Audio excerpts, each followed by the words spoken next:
Hello student, मैं अपने channel math encounter के ज़रिए एंगल के टॉपिक को आगे कंटिन्यू करने जा रहा हूँ। जैसा कि लास्ट वीडियो में हमने एंगल के कुछ पॉइंट्स पर चर्चा किए थे। जो स्टूडेंट वीडियो को नहीं देख पाए हैं उनके लिए नीचे डिस्क्रिप्शन में लिंक दिया हुआ है, उसे देख लें ताकि आज के टॉपिक को बेहतर ढंग से समझने में आसानी हो। टॉपिक को शुरू करने से पहले आप सभी स्टूडेंट से रिक्वेस्ट है कि वीडियो के साथ लास्ट तक बने रहें और यदि वीडियो पसंद आए तो सब्सक्राइब करना ना भूलें। तो चलिए एंगल को आगे कंटिन्यू करते हैं। शुरू करते हैं कॉम्प्लीमेंट्री एंगल से। तो कॉम्प्लीमेंट्री एंगल को हिंदी में पूरक कोण भी कहते हैं। बात करते हैं कॉम्प्लीमेंट्री एंगल की। तो कॉम्प्लीमेंट्री एंगल किसे कहते हैं? यदि दो एंगल का सम 90 डिग्री हो जाए, या तो यह भी कह सकते हैं दो एंगल अगर एक दूसरे के कॉम्प्लीमेंट्री एंगल हैं तो दोनों एंगल का सम 90 डिग्री हो जाएगा। जैसा कि आप फिगर में देख सकते हैं, ये एंगल x और ये एंगल y, दो एंगल है। तो angle x plus angle y is equal to 90 degree हो जाएगा। तब हम कहेंगे कि ये एंगल कॉम्प्लीमेंट्री एंगल है, पूरक कोण है, एक दूसरे का पूरक कोण है। कॉम्प्लीमेंट्री एंगल होने के लिए ज़रूरी नहीं है कि वो एंगल इस प्रकार ही हो पास पास, वो एंगल अलग अलग भी हो सकता है। जैसे कि हम देख सकते हैं, अगर कोई एंगल ऐसे है 30 डिग्री और दूसरा एंगल है कुछ इस प्रकार 60 डिग्री और इनका सम यदि 90 डिग्री हो जाता है तो वो कॉम्प्लीमेंट्री एंगल कहलाएगा, ये एक दूसरे का कॉम्प्लीमेंट कहलाएगा। अब बात करते हैं सप्लीमेंट्री एंगल की। सप्लीमेंट्री एंगल को हिंदी में संपूर्णक कोण कहते हैं। कह सकते हैं यदि दो एंगल का सम 180 डिग्री हो जाए तो हम उसे सप्लीमेंट्री एंगल कहेंगे, संपूर्णक कोण कहेंगे। यह भी कह सकते हैं यदि दो एंगल एक दूसरे के सप्लीमेंट्री एंगल हैं तो उनका सम 180 डिग्री हो जाएगा। जैसा कि आप फिगर में देख सकते हैं, ये एंगल x और ये एंगल y, इन दोनों को यदि सम किया जाए तो इनका सम 180 डिग्री के बराबर हो जाएगा, 180 डिग्री के बराबर हो जाएगा। तो ये दोनों एंगल एक दूसरे के सप्लीमेंट एंगल कहलाएंगे।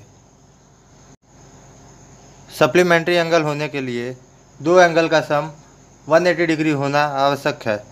यदि वो एंगल कुछ इस प्रकार से हो 120 डिग्री और दूसरा एंगल इस प्रकार से हो और इनका सम 180 डिग्री हो जाए तो ये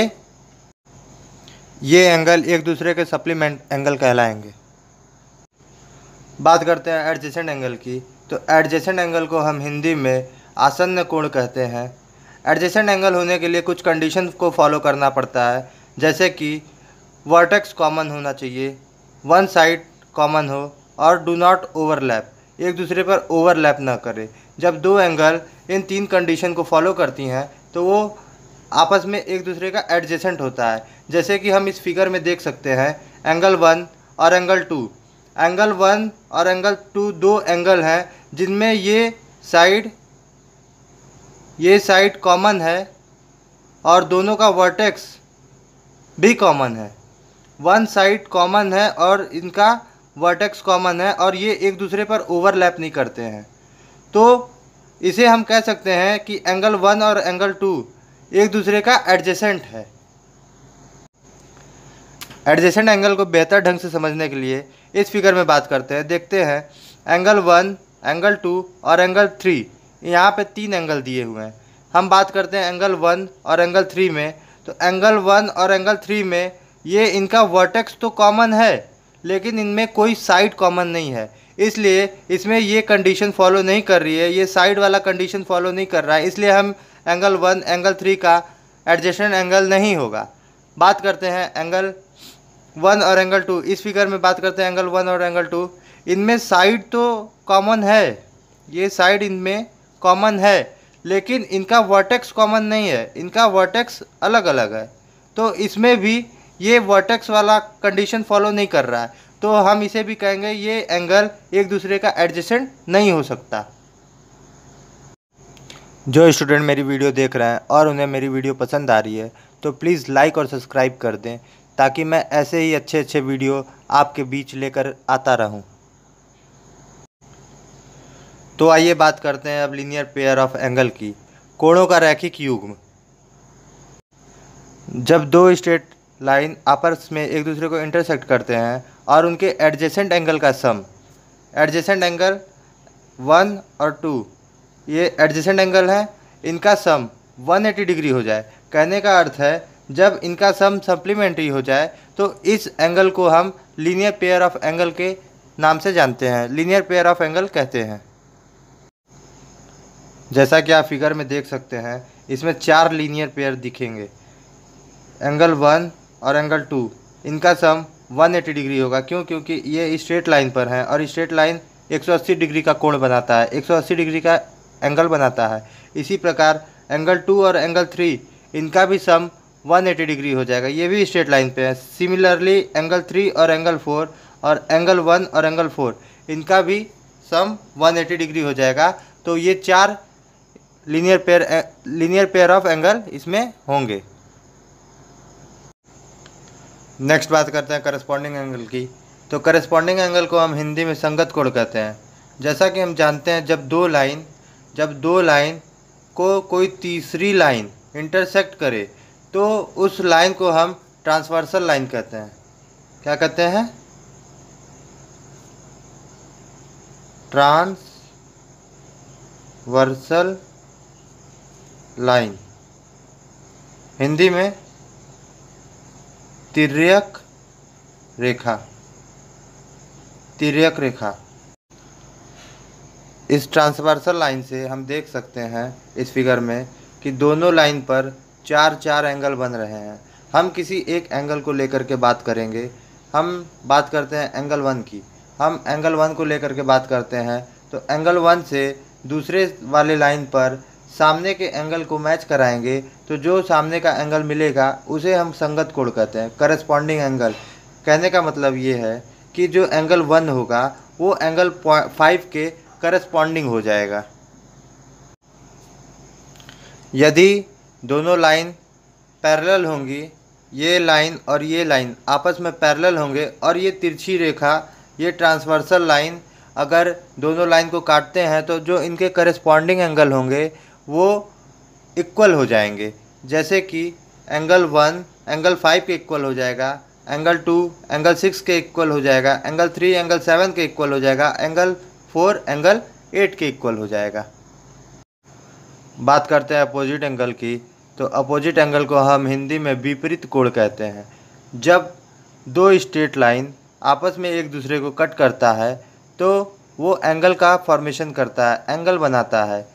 जैसा कि हम इस फिगर में देख सकते हैं, ये एक एंगल बना रहा है और ये एक एंगल बना रहा है। एक एंगल ये बना रहा है, इसको ले लेते हैं C और इसको मान लेते हैं D। ये एंगल बना रहा है तो इसमें देख सकते हैं जो इसके अपोजिट साइड, विपरीत साइड हमको जो एंगल मिल रहा है इसी को हम अपोजिट एंगल कहते हैं। और ये अपोजिट एंगल हमेशा बराबर होते हैं। जैसे कि हम देख सकते हैं एंगल A बराबर एंगल B, ठीक उसी प्रकार एंगल C बराबर एंगल D हो जाएगा। इसी को हम विपरीत कोण कहते हैं। अब बात करते हैं अल्टरनेटिव एंगल की। तो अल्टरनेटिव एंगल को हम हिंदी में एकांतर कोण भी कहते हैं। एकांतर कोण होता क्या है? तो जैसा कि हम देख सकते हैं ये दो लाइन, इन दो लाइन को जो एक तिर्यक रेखा ट्रांसवर्सल लाइन कट कर रही है, इस ट्रांसवर्सल लाइन के जो अपोजिट साइड एंगल बनता है, इस एंगल की बात करते हैं एंगल 3 में। तो एंगल 3 के जस्ट अपोजिट साइड और उसके विपरीत लाइन पर जो एंगल बनता है हम उसे अल्टरनेटिव एंगल कहते हैं। जैसे कि हम देख सकते हैं एंगल 3 का अल्टरनेटिव एंगल एंगल 5 है। और यदि ये दोनों लाइन आपस में पैरेलल हैं तो इनके जो अल्टरनेटिव एंगल होंगे वो आपस में इक्वल होंगे। जैसे कि हम देख सकते हैं एंगल 3 का एंगल 5 अल्टरनेटिव है और वो आपस में बराबर भी होंगे। ठीक उसी प्रकार से एंगल 4 को देखते हैं, एंगल 4 के अपोजिट साइड दूसरे वाले लाइन पर जो एंगल बन रहा है वो एंगल 6 है, तो हम कह सकते हैं एंगल 4 का अल्टरनेटिव एंगल होगा एंगल 6। ठीक उसी प्रकार से 1 का एंगल 1 का हो जाएगा अल्टरनेटिव एंगल एंगल 7 और एंगल 2 का अल्टरनेटिव एंगल हो जाएगा एंगल 8। जैसा कि आप फिगर में देख सकते हैं एंगल 4 का अल्टरनेटिव एंगल एंगल 6 है, एंगल 3 का अल्टरनेटिव एंगल एंगल 5 है और ये इन दोनों साइड के इन दोनों लाइन के अंदर साइड में है, तो इनको हम अल्टरनेटिव इंटीरियर एंगल भी कहते हैं। और इसी प्रकार जो ये बाहर वाले हैं इनको हम अल्टरनेटिव एक्सटीरियर एंगल कहेंगे, तो हम इसको अल्टरनेटिव